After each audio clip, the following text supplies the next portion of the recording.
Mga kapuso, ani-ana ang Week 1 winners alang sa Kapuso Cashsiyahan Panalo sa Cagayan de Oro City.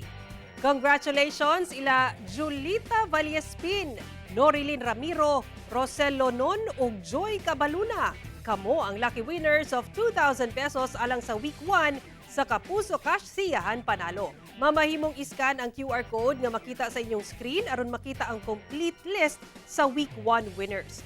Be one of 6 grand winners of 10,000 pesos, weekly winners of 2,000 pesos ug daily winners of 500 pesos kapuso. Apas pa kay ugma na ang deadline sa paghulog og entries. Ihulog kini sa GMA Regional TV Station sa Cagayan de Oro ug sa pili nga local supermarkets, groceries sa participating locations. Bisitahin lang ang official Facebook pages sa GMA Promos, GMA Regional TV, Super Radio DZBB ug Barangay LS para sa kumpletong listahan sa Dropbox locations. Pero mga kapuso, magbantay sa fake news, fake Facebook accounts or scam texts. Tutok lang sa GMA o bisitahin ang official Facebook page sa GMA Promos alang sa complete mechanics o announcements.